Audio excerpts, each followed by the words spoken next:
desligar os microfones e você e a Paola começam, por favor, fique à vontade. Tá. Então é isso, vamos desligar os microfones, se for, né? É bom para não dar interferências, e vamos começar. Primeiro eu vou fazer minha autodescrição bem rápido e vou passar para a professora Dalila. Bem, eu sou uma mulher branca, de cabelos, estou de cabelos escuros ao ombro, estou com vestido verde, e é isso. Agora eu passo para a professora Dalila, né? Que ela vai coordenar essa capacitação. Inicialmente, vamos pedir a Paola para identificar as inscrições, por favor. Então, boa noite, pessoal. Eu sou a Paola, audiodescrição brevemente. Sou uma mulher de pele morena, cabelos pretos e longos e estou assessora do FEUSUAS e sou assessora também do gabinete da deputada Luciane Carminati.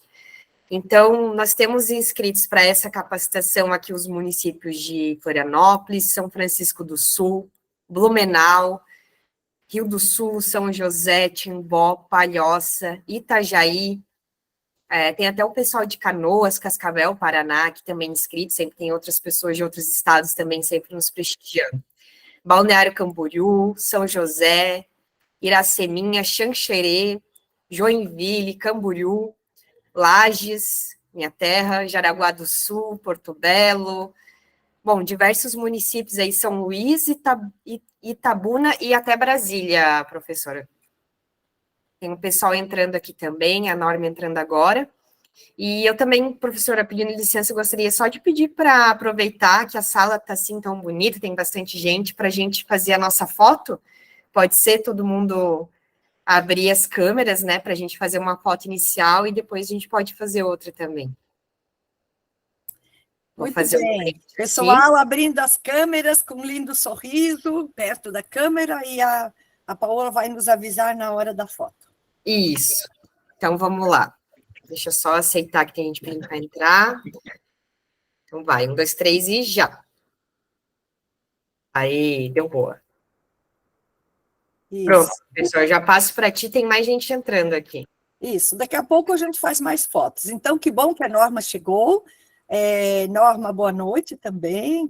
E a Heloísa me passou a palavra, eu faço a coordenação inicial, Norma, em seguida passamos para você, ou você já pode começar, Norma? Como é que você se sente melhor? Não, pode começar. Boa noite, né, a todos, né, cada uma que está aqui, é um prazer. E, professora, pode começar e depois a gente só faz uma fala e seguimos. Certo. Então, o FEUSUAS de Santa Catarina, o nosso fórum estadual, estamos dando as boas-vindas a todos e todas que estão aqui. Nós temos pessoas de muitos estados, não conseguimos, muitos não se inscreveram, sem problema nenhum, e não conseguimos identificar, mas nesse momento já estamos 53 pessoas na sala, e provavelmente teremos mais, porque as nossas inscrições superaram isso. O nosso encontro de hoje é uma continuidade do encontro anterior. Nós fizemos no mês passado uma formação com o professor Célio de Moraes, sobre o tema bem geral da conferência deste ano, Conferência de Assistência Social 2023. Os SUAS que temos e os SUAS que queremos. Este encontro de hoje, nós vamos nos focar mais na construção de propostas para os SUAS que queremos. Os SUAS que temos, nós o vivenciamos, e nos últimos anos não estamos muito contentes, né? Todos vocês e nós todos, não estamos muito contentes com o SUAS, porque ele foi depenado, né? Mas, de qualquer forma, nós somos esperançosos e nós queremos que ele melhore muito, então hoje à noite nós vamos trabalhar na construção de propostas dos 5 eixos. Então eu passo para a Norma falar um pouquinho sobre isso, e em seguida eu começo com o primeiro eixo sobre financiamento. Então, é um prazer, né, estarmos aqui, dando continuidade ao trabalho do Fórum Estadual dos Usuários do SUAS, e nós fizemos um convite para que o movimento de entidades também pudesse estar participando nesse momento, porque nós estávamos com uma live preparada também para esse dia, mas as nossas companheiras também estavam com uma certa dificuldade, então resolvemos unir nos unir, né, aos usuários nesse momento, que aí nós vamos ter a oportunidade de falar um pouquinho sobre os eixos e pensar propostas. E o convite para que as entidades estejam aqui é, para além da reflexão sobre os eixos, que cada entidade que está aqui, cada representante, possa aproveitar as sugestões das propostas que vão ser discutidas aqui para levar para os seus usuários, nas suas instituições, nos seus municípios, possam usar essas propostas que vão sair aqui dos usuários como modelo, como referência para suas reflexões, para suas pré-conferências, para os momentos com seus usuários. Lembrando que acho que o principal papel que nós, enquanto entidades, temos hoje é de fortalecer aqueles que estão sendo atendidos nas entidades, né? Os usuários, as famílias, os jovens, enfim, todos os idosos, todos que estão ali, para dar a eles o protagonismo, para dar a eles a autonomia e a garantia dos direitos que eles têm. Então, o objetivo de trazer, né, vocês para fortalecer aqui o Fórum dos Usuários é para além desse momento, é para que a gente realmente vá se apropriando dessa grande tarefa que as entidades têm, que é de dar todo esse suporte para os usuários, até, quem sabe, saindo daqui inspirados, né, professora, para criar fóruns dos usuários aonde não existem, não é? Para criar seus coletivos de usuários nas suas entidades, enfim. É um momento mesmo para despertar aí o gosto pelo trabalho com os usuários nesse propósito de construir o SUAS que a gente quer, que eu acho que ele começa de uma forma muito potente se a gente der a voz a quem realmente precisa. Então, nós temos aí esse momento, né? Eu estou me despedindo essa semana da presidência do SEAS, aqui de Santa Catarina, vou continuar no conselho, né, ainda nessa gestão, e nós teremos aí, na vice-presidência do SEAS, um usuário, né? Que a vice-presidência do SEAS agora é do usuário. Então, nós estamos aí mais ainda comprometidos em fortalecer o papel desses usuários e esperamos, né, que todos possam aproveitar muito bem esses momentos que teremos aqui. Nós temos como convidadas hoje a Leila, a Edna, né, que são do movimento de entidades e que vão falar também um pouquinho para a gente, né?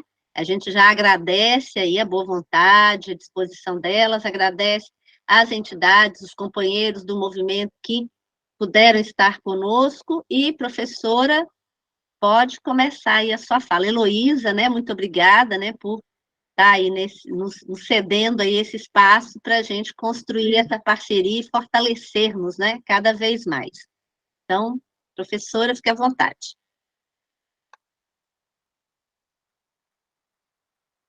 Está fechado, professora. Vou fazer minha audiodescrição. Eu sou uma mulher branca, da terceira idade, tenho cabelos grisalhos, os óculos, estou utilizando uma roupa estampada hoje e brinco vermelho. Eu vou começar a discussão do eixo, o primeiro eixo, financiamento. Como nas demais vezes, nós somos acostumados, aqui no FEUSUAS Santa Catarina, a sermos bem estudiosos. E aí, uma coisa que nós temos feito, as pessoas vão trabalhando conosco na reunião com caneta e papel. Eu sei que hoje, por exemplo, tem gente aí que já discutiu as propostas e já está vindo com papel. Ó, Heloísa está aí mostrando. São José já falou durante o dia. Então, quem puder, anotando, porque é assim, nós falamos uns minutinhos apenas, em seguida abrimos a palavra para que sejam apresentadas propostas.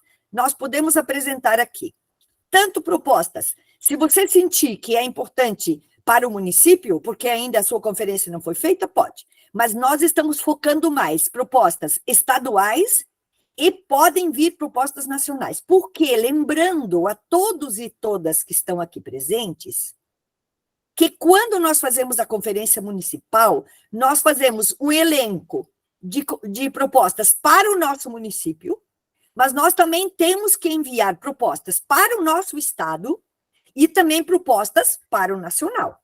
Portanto, se vocês quiserem, podem apresentar nas várias instâncias. Qual é a metodologia que nós temos usado aqui no FEUSUAS? É a terceira conferência que nós fazemos isso.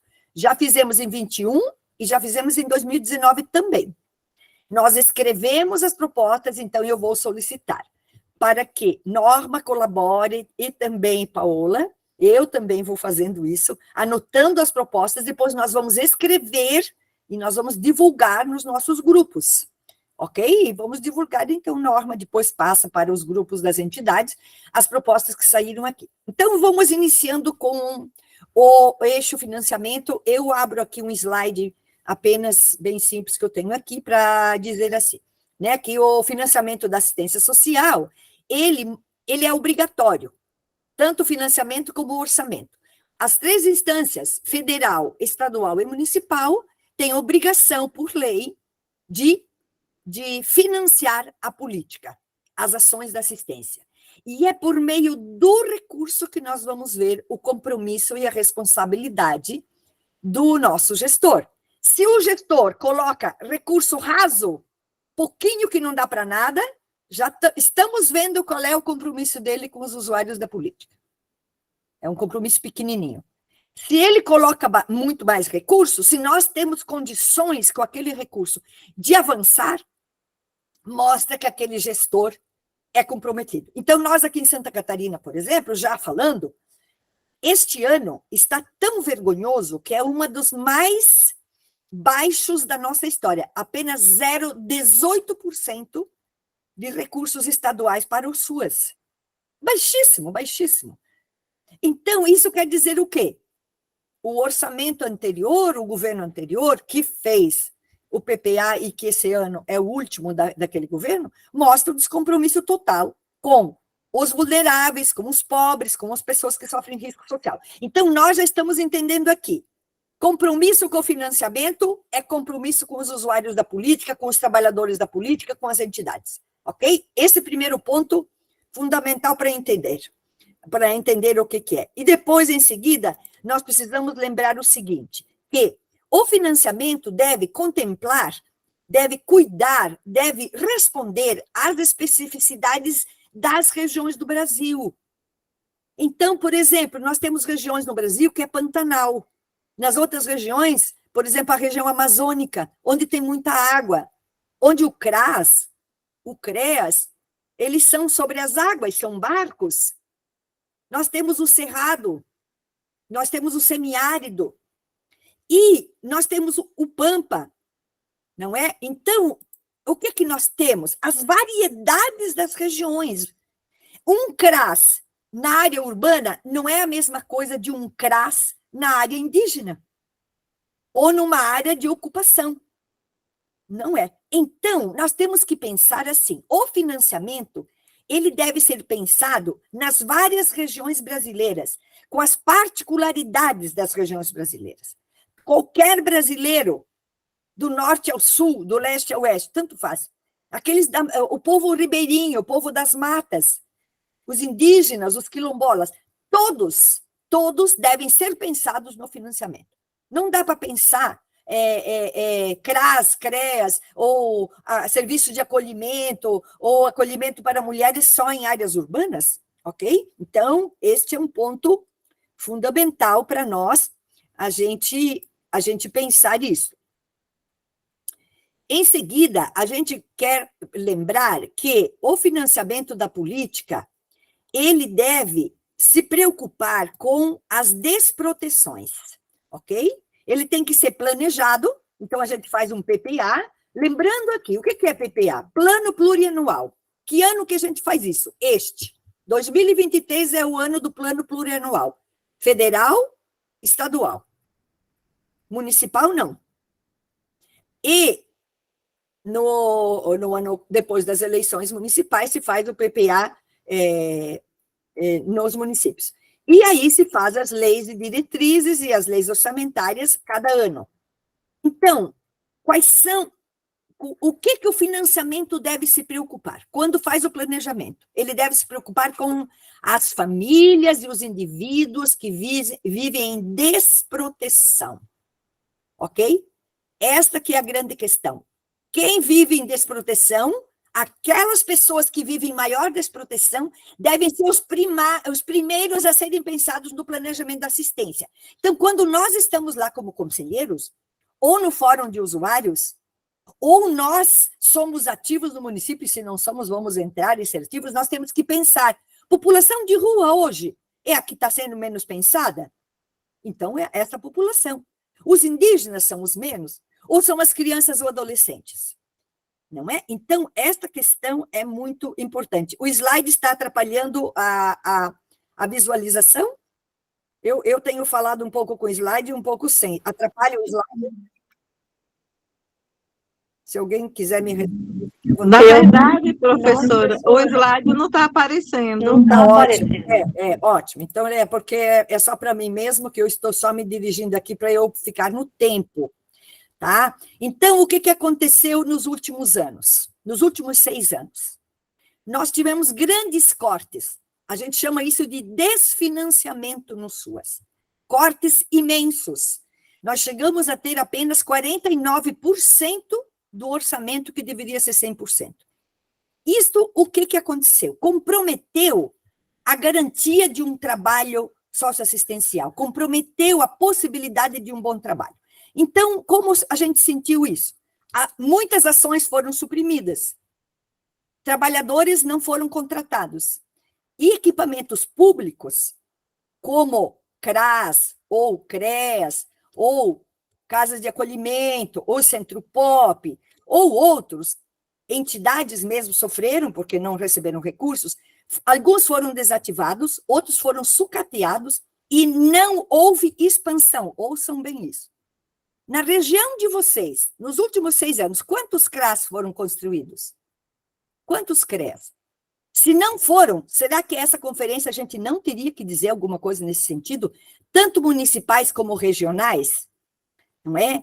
Então, processos de trabalho ficaram sofridos, o atendimento qualificado da população, e inúmeras famílias ficaram sem atendimento. Então, o que quer dizer? Nós tivemos 6 anos de um desgoverno que não se importou com os usuários e as usuárias do SUAS, não se importou com o SUAS como uma política pública. E isso nós temos que agora tentar recuperar com as nossas propostas.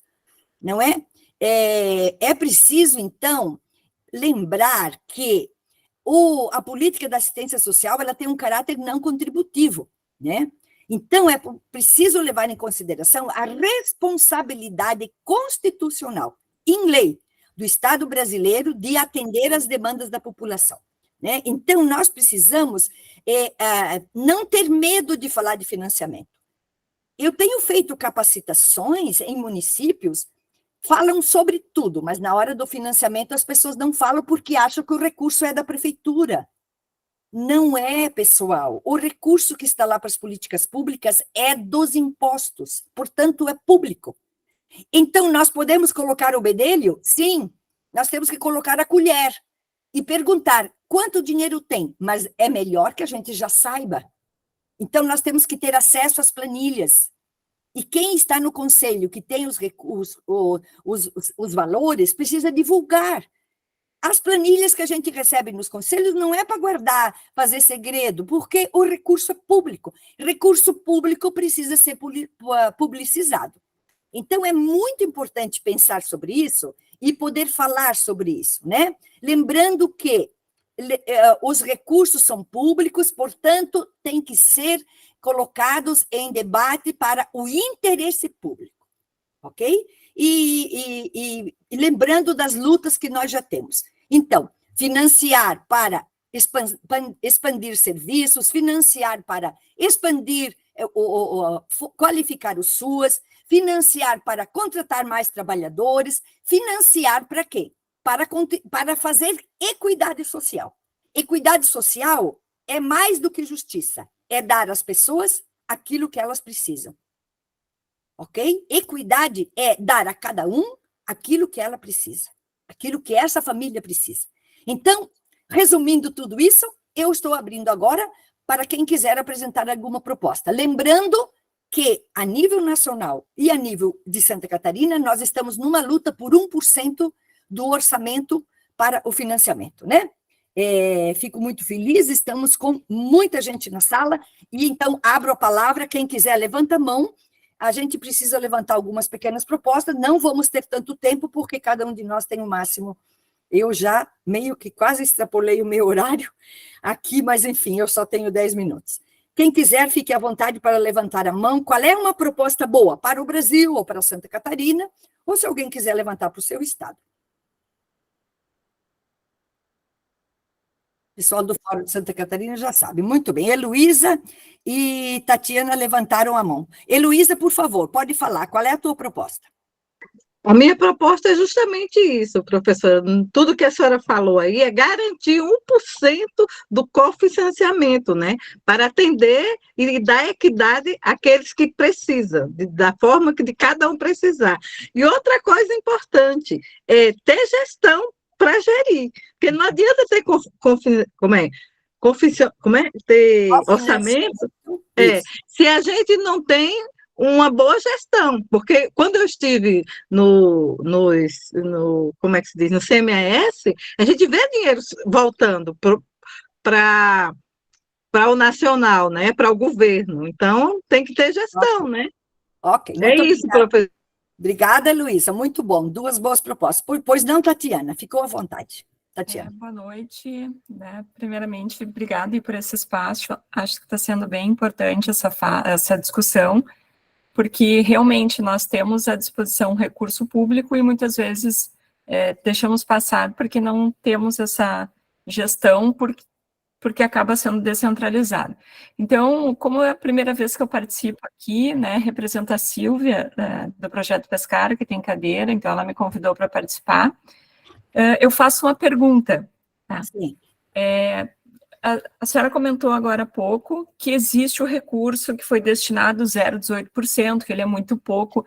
A minha pergunta inicial é a seguinte: a Seguridade Social ela é financiada, né, por contribuições, patronal, enfim, tem vários recursos. Tem uma parte que é nacional, uma parte que é do Estado. Então, chega para o Estado uma parte que já vem oriundo do seu próprio Estado e parte de recurso recebido de cunho nacional. Esse valor, como a senhora disse, alguém tem acesso?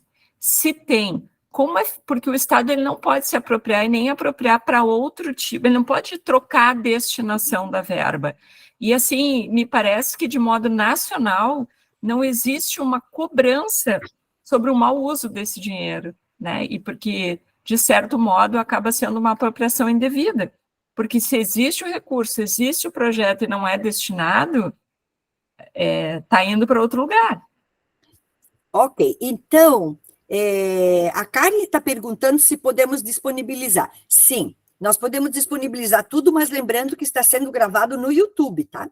Depois ele fica disponível, qualquer pessoa pode assistir esta nossa capacitação em qualquer momento. É isso, Paola? Tudo certo, né? Está gravando. Isso mesmo, está gravando.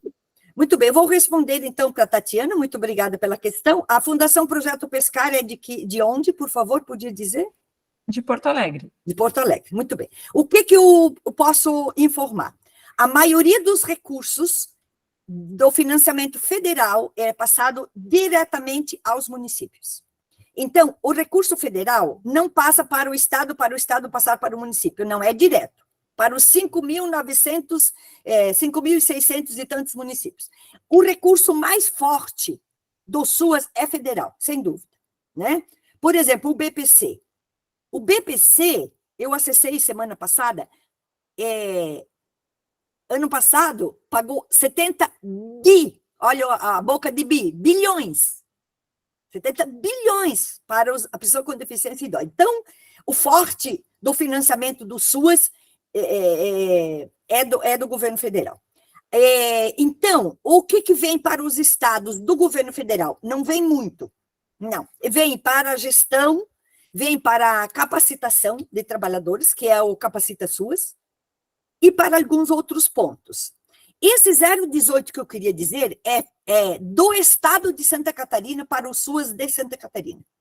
Cada um de vocês precisa saber, nos seus estados, quanto que o estado coloca. Para nós, a nossa luta aqui em Santa Catarina, isso que a Heloísa falou, é 1% da renda líquida disponível.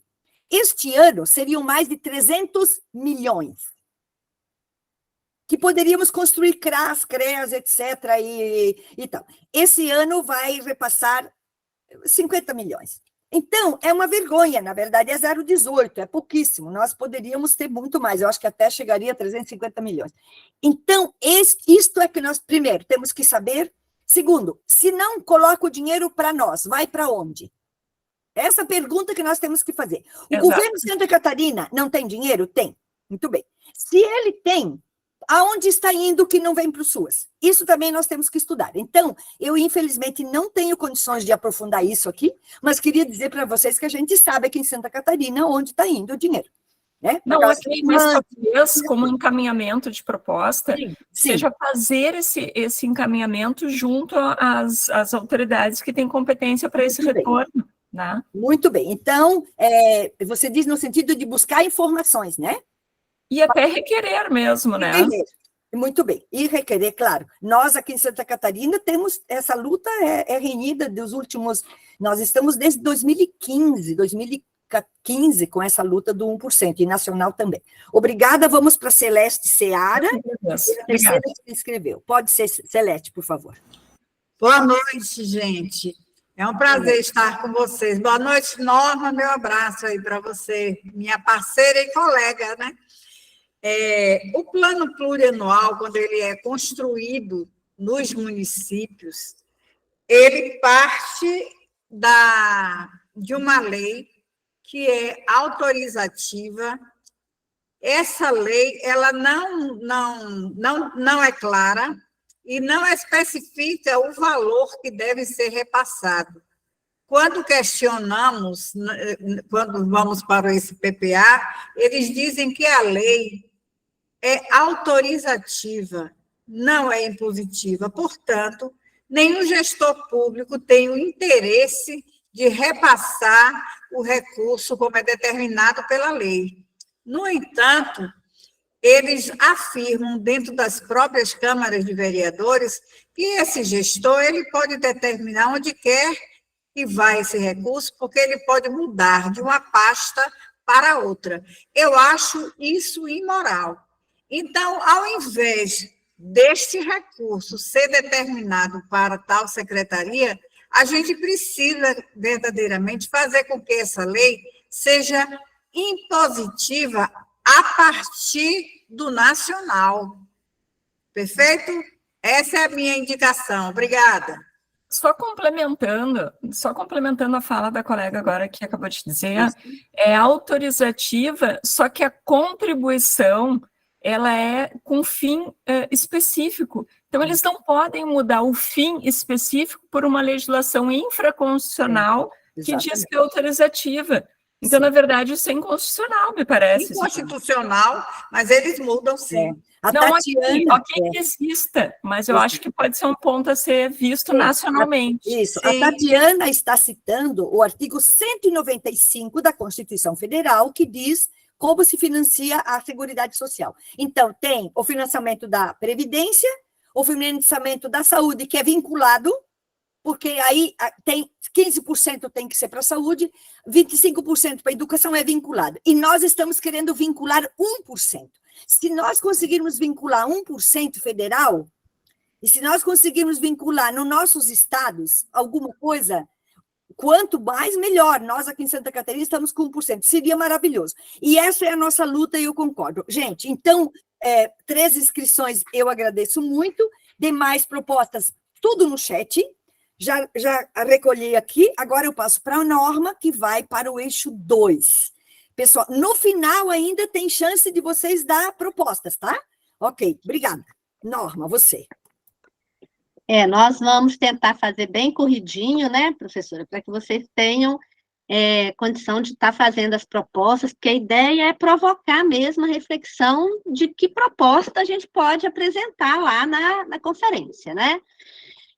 Eu fiquei com a tarefa de trazer aqui rapidamente uma reflexão sobre o eixo 2 e o eixo 3. Os dois eixos, eles têm eles conversam, né, um com o outro, porque o eixo 2, ele trata exatamente do controle social. E nós sabemos que o controle social, ele não se restringe. Hoje, e nesse processo conferencial, a gente está tratando muito do controle social a partir dos conselhos de direito, não é? Nós estamos falando muito a partir desses espaços de controle social que são os conselhos de política pública. Porém, nós não podemos esquecer que existem outros espaços de controle social, audiências públicas, conselhos gestores de políticas públicas, ouvidoria, portais da transparência das diversas políticas e, principalmente, as conferências das políticas públicas, a Conferência de Assistência Social, que é o melhor espaço, o maior espaço para que a gente possa se manifestar. Então, quando a gente fala do controle social, a gente quer dizer que esses espaços precisam ser ocupados. E precisam ser ocupados de uma forma qualificada e de uma forma organizada. Não é a gente ir para lá. Claro que cada cidadão tem o direito de participar livremente de todos os espaços de controle social. Mas é muito importante também que nós possamos ocupar esses espaços de forma organizada, enquanto coletivos. Para quê? Para que possamos ter mais força. Porque é muito diferente você, enquanto indivíduo, manifestar a sua opinião do que um coletivo, quando ele se manifesta e coloca ali as suas propostas, aprimora as ideias daquele coletivo. Nos conselhos de direito, nos conselhos de assistência, nós temos 3 segmentos. Nós temos a sociedade civil, dentro da sociedade civil, nós temos os trabalhadores, os usuários e as entidades. Temos o governo. E estes espaços de controle social, que são os conselhos, eles precisam garantir a paridade. O que é isso? Ter realmente todos estes segmentos ali representados. Então, é preciso que um conselho tenha a entidade, o trabalhador, a gestão e o usuário, porque se ele não tiver essas visões, né, diferentes, esses olhares diferentes sobre a política, ele não vai conseguir dar conta, dar resultado, falar do lugar que cada segmento desse representa, trazer a realidade de cada um desses, para que possamos chegar naquela equidade que a professora Dalila colocou. Como é que você vai saber qual é a necessidade de um trabalhador, qual é a necessidade de um usuário, qual a necessidade da entidade, se essa representação não estiver ali naquele conselho falando da sua realidade? Porque cada um de nós ocupa um espaço dentro do controle social, e nós não podemos ocupar o espaço do outro. Por mais que eu compreenda, por mais que eu entenda qual é a dinâmica do usuário, do trabalhador, eu não posso, enquanto entidade, falar pelo usuário ou pelo trabalhador, muito menos pela gestão. Da mesma forma, nenhum outro representante pode falar pela entidade se não for aquele que representa a entidade. Então, a gente precisa ter muito cuidado para buscar alternativas para garantir essa paridade e essa proporcionalidade. A paridade já está garantida na lei. A proporcionalidade ainda não. Proporcionalidade é o quê? Se for um trabalhador, tem que ser um usuário e uma entidade e uma gestão, no mínimo. Se é 2, é 2 em cada um. Então, se é 3, é 3 em cada um. A proporção tem que ser igual. porque senão um segmento fica mais forte do que o outro, tem mais possibilidades de vencer os diálogos, os debates, do que o outro, o que não é justo. E nós também, com isso, se não respeitarmos a proporcionalidade, você vai ter um segmento ocupando o lugar do outro, o que não podemos permitir, não é? A gestão tem um papel importante, que precisa também ser compreendido, até para garantir que esses espaços sejam respeitados, né? E nós, enquanto entidades, precisamos compreender o grande desafio que temos hoje, que é o de fortalecer os usuários, que é de dar espaço para os usuários, que é qualificar os usuários que estão nas nossas entidades, nos nossos espaços, fazendo, como eu coloquei antes, os nossos coletivos, os nossos espaços de debate. Esse seria a questão aqui, né, a fala breve do controle social, tá? E aí, aqueles que quiserem trazer alguma proposta para o controle social, já podem estar se manifestando, né? Aqui, só lembrando que aqui em Santa Catarina, nós, para pensar nessa questão do controle social, quando eu falo que a gestão precisa garantir isso, nós precisamos pensar que estrutura nós temos nos conselhos estaduais ou no conselho estadual que garante esse controle social. Como é que está a lei do conselho? Será que essa lei está atualizada? Essa lei está dando conta de realmente cumprir a paridade, a proporcionalidade? Será que a infraestrutura dos conselhos, ela realmente está ok, está prontinha, está perfeita para desempenhar aí o seu papel? Então, são alguns questionamentos, algumas provocações para a gente pensar nessas propostas. Alguém tem sugestão de proposta? Los Angeles, fala, Los Angeles. Acho que está fechado. Abre o microfone, por favor. Isso. Boa noite a todos e todas. Uma maravilha, né, esse encontro, essa oportunidade aí de compartilharmos as nossas impressões com relação aí a todo esse movimento dentro da política de assistência social. Estou falando do Distrito Federal, sou conselheira do Conselho de Assistência, na qualidade de entidades, né? Eu represento aqui a Federação Espírita do Distrito Federal, mas também atuo em unidade de acolhimento de crianças e adolescentes. Também sou assistente social, trabalhando na Secretaria de Desenvolvimento Social. Então, assim, eu giro 360 graus dentro da política de assistência social há muito tempo, né? Há mais de 30 anos. E é muito, muito importante esse lugar, né, de controle social. É muito importante que estejamos bastante imbuídos da responsabilidade desse papel de conselheiro e de defensores mesmo dessa política de assistência social, tendo em vista que somos um país culturalmente escravagista, culturalmente explorador, culturalmente desigual. Então, assim, nós tivemos, como a professora Dalila falou, um retrocesso bem forte nesses últimos 6 anos, retomando aí aquela posição de benesse, de favor, onde a política de assistência voltou, né, com as primeiras damas, com o tomar lá da cá. Então, assim, nunca foi tão importante, primeiro, recompor os conselhos, fazer esses conselhos funcionarem com qualidade, não só apenas com uma presença de agenda social para o conselheiro que está ali sem, né, tomar uma providência.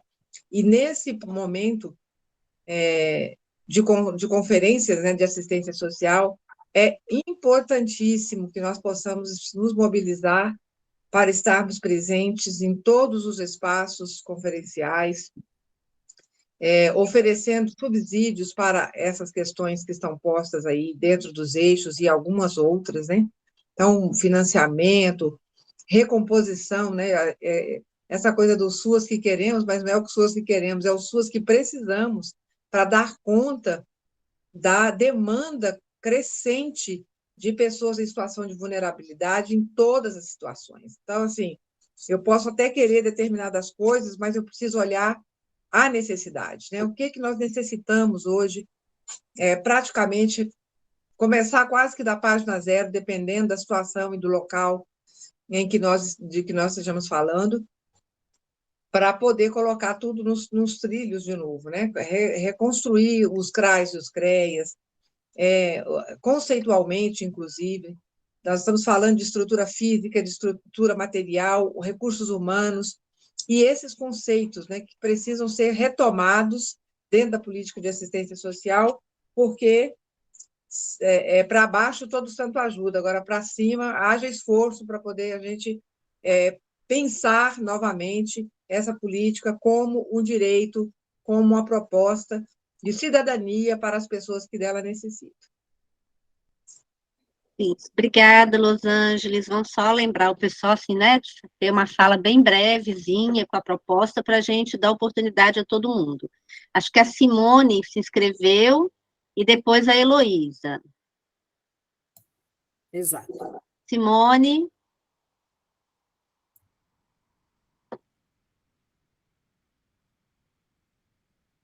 Se a Simone não entra, começa a... Heloísa, então. Heloísa, Aí, então. quando a... Tá. Isso. Então, é bom ouvir o pessoal de Brasília, né? Porque eu vim de Brasília, morei 35 anos em Brasília e estou aqui há 6. Mas eu vou falar bem rápido, né? Então, a primeira proposta seria garantir participação qualificada dentro do que a norma falou, né? Ampla e democrática dos usuários no controle social, da assistência social. A segunda, dentro do que a norma falou, é garantir a função dos conselhos de assistência social, enfatizando o acompanhamento na fiscalização e na deliberação da política, né, de assistência social. E o terceiro, posso falar já? Garantir a participação democrática nos conselhos dessa política, ou seja, considerando a paridade, né? A norma também falou sobre isso. Então, essas são minhas 3 propostas. Perfeito, Heloísa. Paola, conseguiu anotar as 3 da Heloísa? Eu peguei a última aqui. Tá. Sim, eu tenho elas aqui, já anotei. Então tá. Ficou faltando a segunda aqui, mas está ótimo. Então, a Simone está inscrita. Isso, Simone Lara, pode falar, por favor. Depois o Alexandre. Fala, Simone. Ela disse que tocou sem querer. Tá. Então, o Alexandre direto para depois a gente passar por conta do horário. Isso, aí eu já vou para o outro trecho. Vou para o outro eixo. Fala, Alexandre, acho que é a Lucinéia. Fale aí, Lucinéia, tudo bom? Boa noite a todos e a todas. Boa noite, professora Dalila. Né, para quem não conhece, eu me chamo Lucinéia Aparecida Ferreira Deutscher, sou uma mulher negra, tenho o cabelo crespo, hoje eu estou com o cabelo para cima, assim, parece coque abacaxi, né? Hoje estou com uma camisa do Movimento dos Catador, né? Deixa eu botar aqui para ver. E estou com uma jaqueta, daí tem na camiseta, ela é a cor, acho que é verde-limão, né? Eu acho que é verde-limão. E tem um homenzinho puxando uma carrocinha e tem um mapa. E nesse mapa, atrás desse mapa, tem uma bola azul, acho que significa o mar, né? E também estou com uma jaqueta jeans. Então, a minha proposta que eu quero, né, instigar aqui hoje na reunião é sobre que eu tenho por mim, assim, que, né, é um direito, assim, dos usuários, né? Porque, assim, a gente tem batido muito no conselho, né?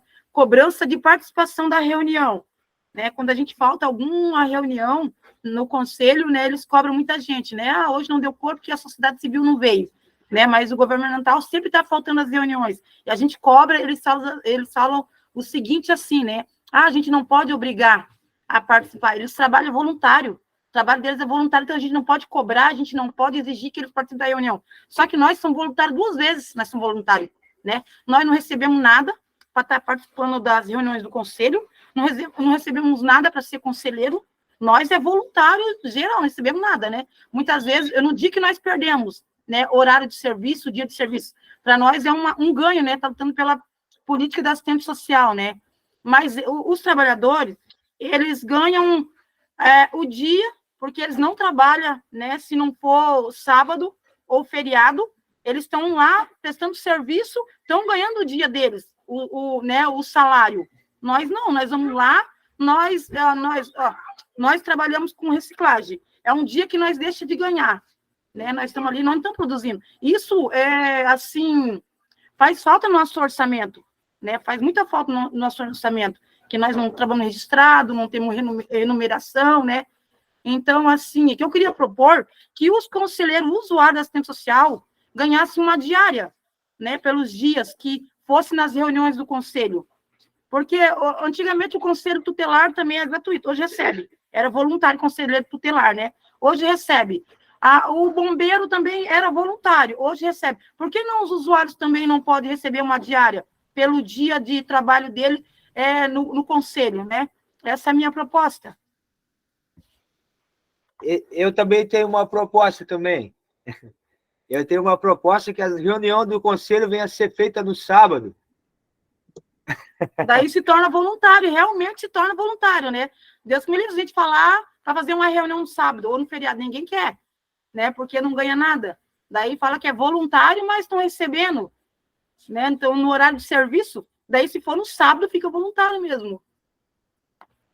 Boa noite, pessoal. Desculpa, eu não me apresentei, né? Meu nome é Alexandre. Eu sou um homem de média estatura. Tenho cabelo loiro. Também estou com uma camisa que nós acabamos de sair da reunião do meio ambiente, do Conselho do Meio Ambiente. E ela já explicou como é que é a camisa, né? Igual dela, né? E é isso aí, né? Eu acho que essa proposta da Lucinéia faz muito sentido, né? Devido, né, os trabalhadores, né? Eles estão ali remunerados. Eles falam que é voluntário, mas não são voluntários, eles são remunerados.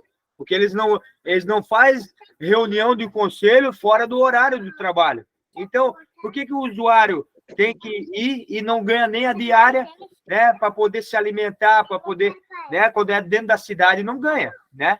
Então, é isso aí. Eu estou junto com a Lucinéia nessa proposta. Beleza, obrigada, meninos. Então, já vou aqui para o eixo 3.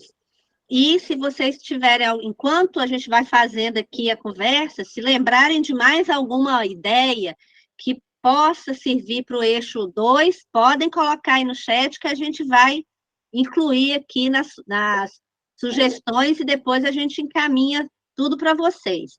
Laura quer falar da proposta do eixo 2, Laura? Está fechado, Laura. É o seguinte, eu acho que a gestão teria que ter uma capacitação, porque o caso nosso aqui é triste. A gestão não entende que não pode desviar dinheiro e ela quer. Quando eu falo assim, eu falo que é a gestora, né? Ela quer desviar dinheiro, ela quer gastar o dinheiro com outras coisas. Eu falei, meu Deus do céu, e outra, fica cerceando. Por que o usuário tem que estar se intrometendo no serviço? Então, acho que teria que, nesse controle social, o gestor teria que também ter um treinamento muito bom. Obrigada, Laura. Alexandre, você levantou a mão, dentro da proposta 2 ainda, qualquer coisa, sim, coloque lá no chat. Sim, é bem rapidinho, Norma, desculpa aí que veio na minha... É uma coisa muito importante que eu acho que é uma proposta boa, é que quando o conselheiro for eleito, antes de ele assumir, ele venha ter uma capacitação, pelo menos de umas 40 horas, para saber o que está fazendo ali dentro do conselho, porque se ele não tiver uma capacitação, até ele aprender, já passou um ano, né? Então, antes de ele assumir a posse, nesse intervalo de ser eleito até assumir, ele venha ter uma capacitação, pelo menos de uma 40 horas, tá? ficar orientado no que tem que fazer. Obrigado. Isso. Então, vamos falar aqui do eixo 3. O eixo 3, ele trata exatamente da questão da relação da articulação entre os segmentos. Nós falamos ainda agora que a sociedade civil tem 3 segmentos. Então, nós temos os usuários, os trabalhadores e as entidades. E durante muito tempo, esses segmentos trabalharam muito isolados, cada um olhando para a sua dinâmica, para a sua necessidade, cada um preocupado em, né, voltado para dentro. Então, é muito importante que esses 3 segmentos conversem. Existem propostas que são de cada segmento, né? O usuário vai trazer a proposta do usuário, o trabalhador vai trazer a proposta do trabalhador, a entidade vai trazer a proposta da entidade. Mas os 3 precisam conversar, precisam se reunir antes das reuniões, precisam imaginar estratégias para garantir que as propostas da sociedade civil juntas, né, a sociedade civil junto, 3 segmentos, tenham força no conselho. Então, é muito importante organizar momentos para que esses 3 segmentos se reúnam antes das reuniões, para que eles conversem, para que eles discutam as suas propostas, as suas necessidades. Aqui em Santa Catarina, a gente tem um fórum que organiza esses 3 segmentos. O objetivo é discutir sempre a pauta da reunião que vai acontecer, para depois pensar como é que a sociedade civil vai se manifestar, né? Não é que cada segmento vai ficar amarrado, né? Só vai poder votar se chegar ali num consenso, não, porque cada segmento tem as suas características. Porém, é importante que os segmentos se fortaleçam. Então, o fórum dos usuários, dos trabalhadores, das entidades se encontrando para realmente dar conta aí dessa relação muito próxima dos 3 segmentos, porque é isso que vai potencializar a força da sociedade civil. Se cada segmento quiser seguir para um lado, vai ficar complicado, né? Que aí nós não vamos conseguir resolver nem alcançar os nossos objetivos. Então, a gente precisa pensar o que juntos esses 3 segmentos precisam ter como foco dentro dos conselhos. Será que a gente tem que pensar em organizar melhor as leis dos conselhos? Será que a gente tem que pensar em como garantir apoio financeiro para os fóruns? Será que a gente tem como colocar nas leis dos conselhos a garantia desse apoio financeiro para os fóruns, para todos os fóruns? O que mais que os municípios podem ofertar para os segmentos da sociedade civil como serviços e como estratégia para fortalecer realmente a participação do usuário, do trabalhador e da entidade no conselho? As capacitações, a gente precisa do Capacita Suas, a gente precisa de formação permanente, vocês já colocaram lá no outro eixo, a capacitação para o novo conselheiro, a capacitação para gestão. Também cabe essa proposta aqui no eixo de articulação entre os segmentos? Então, vamos pensar, gente. Já vi aqui que nós temos a Laura, o seu José, já com a mãozinha levantada. Laura, pode falar. Não, eu esqueci de baixar a mão. Ah, tá, ok, então, Laura. Seu José, fale, seu José. Perfeito, Laura. Fale, seu José. Então, boa noite a todos e a todas, né? Eu só queria dizer que aqui em Blumenau, nós tivemos a posse dos conselheiros semana passada e já se reunimos, né? Trabalhadores, usuários e ONGs, né? Para um dia antes da plenária, nós se reunir para tratar dos assuntos que vão ser colocados na plenária, para ninguém votar um votar em coisa tal, outro em coisa tal. Vamos todo mundo junto. Não sei se é uma boa ou aquilo que você falou, acho que é o que nós já tínhamos combinado. Isso. Perfeito, seu José. A ideia é essa mesma. Nós temos aqui, quem mais? Heloísa, você tem proposta, Heloísa? Fale aí. É tudo dentro do que você falou, né? Mas é só como proposta, né?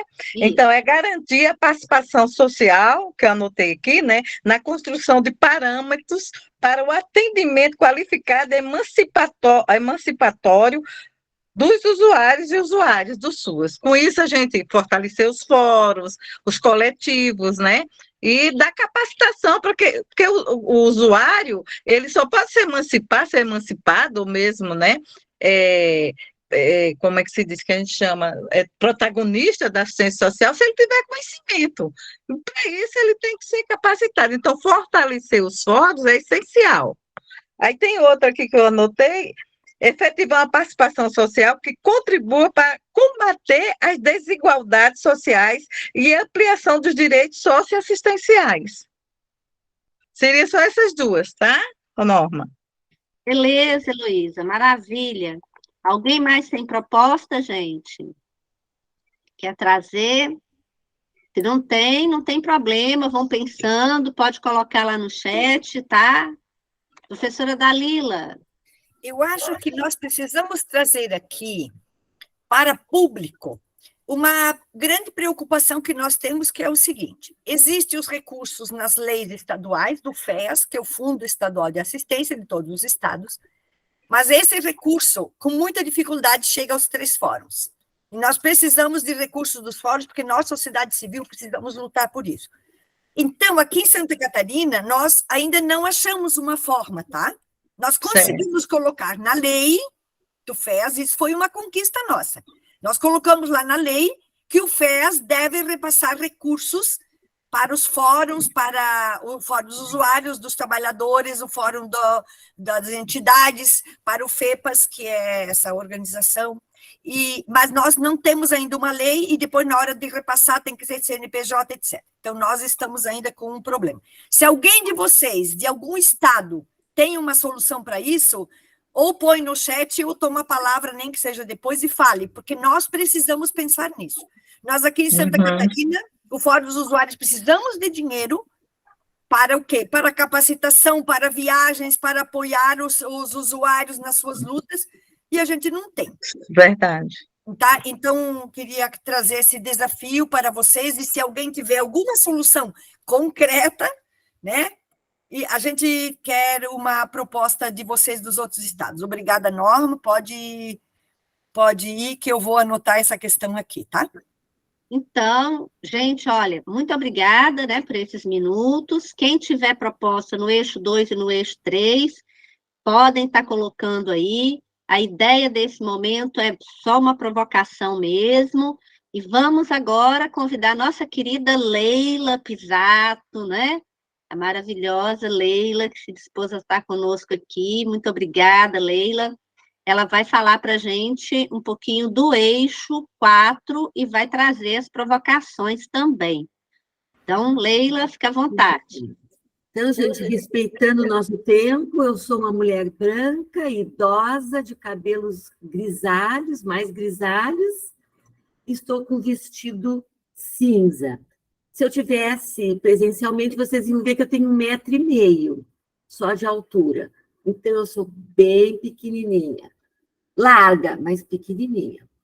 Então, esse eixo, ele trata dos serviços, é o eixo 4 da conferência, ele trata dos serviços, programas e projetos, né, muito voltado para a universalização do acesso, integração das ofertas dos serviços de direitos no SUAS. É isso que esse eixo cuida.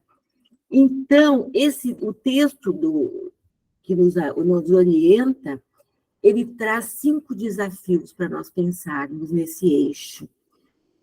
Nós sabemos que a política de assistência social é uma política de proteção social.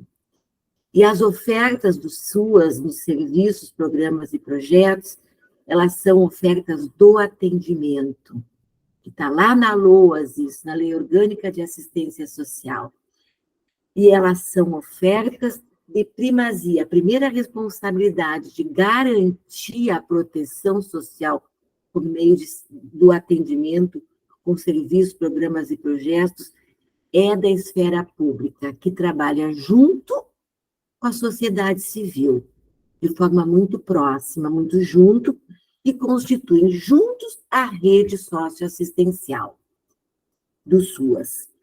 E aí nós vamos falar um pouquinho do primeiro desafio, que é assegurar a garantia de proteção social básica e proteção social especial no SUAS, dando uma atenção especial, que isso não tem tido um cuidado especial até agora, as questões de gênero, raça, etnia, no que diz respeito a povos originários, temos bastante no sul, mas temos muito no norte, quilombolas, temos muito no sul, pescadores artesanais e outros públicos, né, que fazem parte destes marcadores sociais, que é assim que se chama hoje.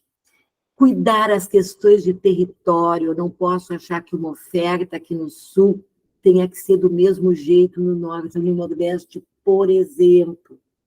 Então, cuidar destes territórios onde as questões sociais se colocam e como o SUAS vai garantir e assegurar a proteção social. No território, cuidar se tem pessoas em situação de rua, migrantes, refugiados e outros públicos da assistência social.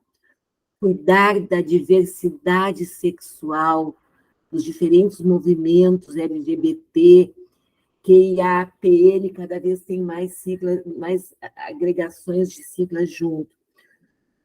Os ciclos de vida, eu não posso achar que atendo a criança com um serviço, o adolescente com o mesmo, o jovem adulto com o mesmo, não. As faixas etárias, elas têm características diferentes e precisam ser tratadas diferentemente, conforme também o seu território, a cultura e a forma como se expressam nesse território. As situações de violação, pessoas com deficiência, faixas etárias, e situações de violação de direitos. Como é que o SUAS se organiza para estabelecer essas proteções? Hoje, qual é o documento básico que nós temos para as ofertas dos serviços? A tipificação nacional, que é quase mais velha do que eu, né? Tanto é que eu ajudei a escrever lá atrás. Ela é de 2009, minimamente revisada em 2012. Nós estamos em 2023, depois de uma pandemia que assolou o mundo, mas aumentou e voltou a pobreza fortemente marcada na população brasileira. Como é que o SUAS olha para isso? Qual é a qualidade com que essas ofertas são colocadas à disposição nos CRAS, nos CREAS, nas entidades, né, que fazem parte da rede socioassistencial.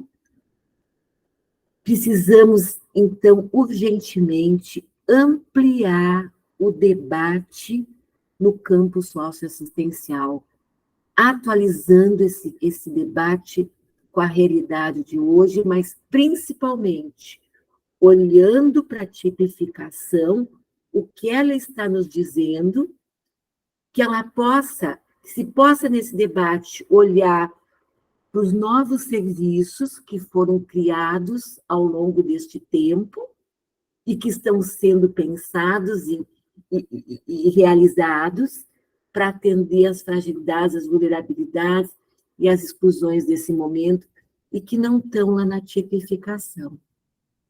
Então, a tipificação hoje é uma defesa muito forte pela revisão do seu texto, a inclusão de novas ofertas e adequação e atualização das atuais, né? Então, quais são essas ofertas que o Brasil precisa hoje, que o Estado precisa hoje, para dar conta. Está Santa Catarina, Paraná, Rio Grande do Sul, que é o sul do país, tem suas características. Já um estado para o outro no sul já tem suas grandes diferenças. Imagina no Brasil o quanto nós temos de diferenças. Então, temos que identificar estas novas necessidades de serviços, né?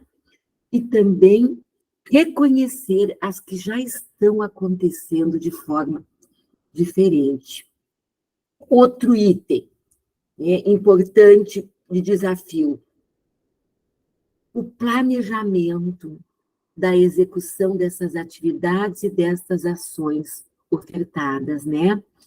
Mas, principalmente, de forma continuada e permanente, os contextos emergenciais e as calamidades públicas, que cada vez que acontecem, não se sabe quem corre, para onde corre, com qual recurso, com qual fonte financiadora e com que equipes. Então, outro desafio, né? Se nós queremos serviços de qualidade, queremos ampliar o debate do campo socioassistencial, porque precisamos atualizar esse debate. Se precisamos garantir ofertas com qualidade, nós precisamos de equipe técnica qualificada e formada por meio de concurso público na esfera estadual. Municipal, se ainda der tempo de discutir, né, também. Precisamos que o Estado seja forte nas orientações da assistência social para o próprio Estado. Terceiro, enfrentar a questão da fome no país, né? Então, qual é o desafio? Como é que nós integramos as ações do SUAS ao Sistema Nacional de Segurança Alimentar e Nutricional? Como é que se dá essa intersetorialidade na prática? Não é no papel, porque no papel já se escreveu muita coisa em vários governos passados, né? Então, como é que se constitui esta rede, que a Norma falou antes? Como é que se constitui esse orçamento para essa intersetorialidade, que a Danila falou bastante, do financiamento? Como é que cada uma das políticas trata no seu orçamento a sua intersetorialidade? Então, como é que a gente fomenta essa intersetorialidade no SUAS? Quarto desafio é como é que nós damos base para a vigilância socioassistencial. Uma das propostas que está saindo nessa conferência é a discussão dos registros de informações no prontuário do SUAS, para que seja feito monitoramento, avaliação, para que sirva de pesquisa, como fonte de pesquisa, para o censo SUAS e para as várias frentes de discussão que tem na assistência social e que amparam, né, o campo socioassistencial na sua implementação. Então, quais são as estratégias que nós precisamos para qualificar as ofertas no SUAS por meio de dados oficiais que saem a partir do atendimento à população. Quinto item, aí é promover a modernização dos respectivos sistemas, né, dentro dos estados, dos municípios, né? Então, que o SUAS se enxergue e se modernize. Para isso, precisamos muito do trabalho conjunto com o COEGEMAS, né? Com o Conselho Estadual de Gestores de Assistência Social, né? Para que juntos, Estado, nas diferentes participações, consiga pactuar, né, essa modernização. Por fim, né, pensar, então, como fortalecemos o SUAS nas ofertas, serviços que é o que é financiado, porque o assessoramento da defesa e garantia de direitos ainda não tem financiamento. Ela é primazia da sociedade civil, está lá na LOAS, está nas resoluções do CNAS. Então, como é que a gente fortalece os SUAS nos serviços, programas e projetos, que é no atendimento, CRAS, CREAS, CREAS-POP, por aí, né? O financiamento às entidades, o repasse da fundo, a recomposição dos orçamentos, os estados e no próprio governo federal, né? No fundo estadual, que sempre foi o fundo que menos trouxe recursos, menos aportou recursos para o cofinanciamento, né? O maior aporte está lá no Fundo Nacional, depois alguns municípios, e o Estado é praticamente ausente. Precisamos, então, todos esses eixos que nós falamos até agora, para fortalecer o SUAS e garantir e assegurar a proteção social que é devida por esta política pública. Com estas provocações, nós estamos acolhendo sugestões de propostas.